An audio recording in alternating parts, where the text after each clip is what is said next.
Congress party को गाली देना जरूरी है, क्योंकि उसके बिना ये जीत नहीं पा रहे हैं। कितना मजेदार है कि 3 बार का प्रधानमंत्री ये कह रहा है कि मैं नेहरू जी की वजह से काम नहीं कर पा रहा हूं। तो डॉक्टर बाबा साहब भीमराव अंबेडकर को लेकर के भी अक्सर कहते हैं कि कांग्रेस पार्टी ने इनको भारत रत्न क्यों नहीं दिया। ये तो वही बात हो गया ना कि बिहार के मुख्यमंत्री नीतीश कुमार ने कहा कि मुख्यमंत्री रह लिया, अब हमको राज्यसभा जाने का मन कर रहा है। अरे कांग्रेस पार्टी अंग्रेजों के खिलाफ संघर्ष की, और देश में जब संविधान सभा का निर्माण हुआ तो डॉक्टर बाबा साहब भीमराव अंबेडकर उसके अध्यक्ष बने, ड्राफ्टिंग कमेटी के अध्यक्ष बने। ये जो संविधान है, इस संविधान को लिखने का काम डॉक्टर बाबा साहब भीमराव अंबेडकर ने कांग्रेस के सहयोग से ही किया है। इसीलिए हमको इसका प्रमाण नहीं चाहिए कि हम अंबेडकरवादी हैं कि नहीं है। हमको इसका प्रमाण नहीं चाहिए, और खास करके उनसे तो बिल्कुल नहीं चाहिए जो आजकल नए नए देशभक्त बन करके घूम रहे हैं। बताइए, हम अपने माँ बाप से कहें कि प्रमाणित कीजिए कि आप हमारे बाप हैं कि नहीं है, ये वही बात हो गई ना। कोई कांग्रेस से अगर देशभक्त होने का प्रमाण मांगता है, इसका मतलब वो अपने माँ बाप से उसके माँ बाप होने का प्रमाण पत्र मांग रहा है। अब मम्मी कैसे बताएंगी कि यही तुम्हारे पापा हैं? बताइए, कांग्रेस पार्टी जो अंग्रेजों से लड़ी, कांग्रेस पार्टी जिसने ये संविधान बनाया, कांग्रेस पार्टी ड्राफ्टिंग कमेटी के अध्यक्ष बने डॉक्टर बाबा साहब भीमराव अंबेडकर, उस संविधान को लागू किया।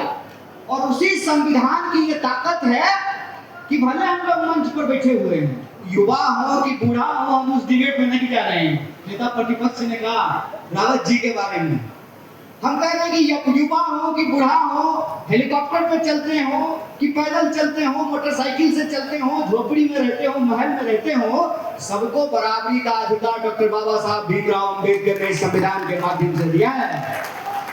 इसीलिए नया नया जो लोग देशभक्ति का चूरन चाट करके और कांग्रेस से प्रमाण पत्र मांग रहे हैं, उनसे मैं सिर्फ एक सवाल पूछता हूं। अच्छा, तो एक बात बताओ, तुम इतने बड़े देशभक्त हो और गोडसे को भगवान मानते हो, तो एक सवाल का जवाब दे दो। गोडसे के पास बंदूक थी और कहते हो कि पीड़ भी था, तुम्हारे हिसाब से, हमारे हिसाब से कायर था, तुम्हारे हिसाब से वीर था, तो गोडसे ने जिन्ना को क्यों नहीं गोली मार दी? बोलो, गांधी को क्यों गोली मार दी? गोडसे ने सॉन्डर्स को गोली क्यों नहीं मारा? गोडसे ने किसी अंग्रेज अफसर को गोली क्यों नहीं मारा? भगत सिंह और उनके साथियों ने सॉन्डर्स को गोली मारी। ये उधम सिंह नगर जिला है ना, उधम सिंह वहां जाकर के, ब्रिटेन जाकर के, लंदन जाकर के जनरल डायर को गोली मार दी, सावरकर ने गोली क्यों नहीं मार दिया? देखो, कहते हैं ना कि ऐसे इस पे हम खड़ा होकर के कहें कि हमारा हाइट जो है वो 18 फुट है, तो हमारे कहने से नहीं हो जाएगा। लोग हम पे हंसेगा, कहेंगे नीचे तो देख लो कहाँ खड़े हो।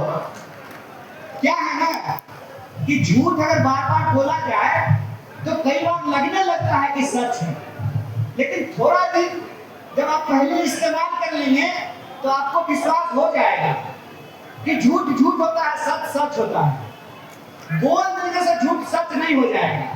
प्रचार देख करके अगर दीपिका पादुकोण ने कहा कि फेयर एंड लवली लगा लो, तो आप लगा लेंगे, लेकिन एक बार, 2 बार, 3 बार लगा लेने से आपको समझ में आ जाएगा कि फेयर एंड लवली लगाने से मुंह गोरा नहीं होता है।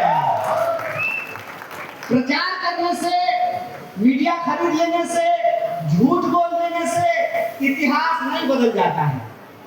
इतिहास की सच्चाई होती है, और इतिहास की सच्चाई ये है कि अगर कांग्रेस पार्टी नहीं होती, इसीलिए इस सम्मेलन का नाम जय भीम और जय हिंद भी रखा गया है।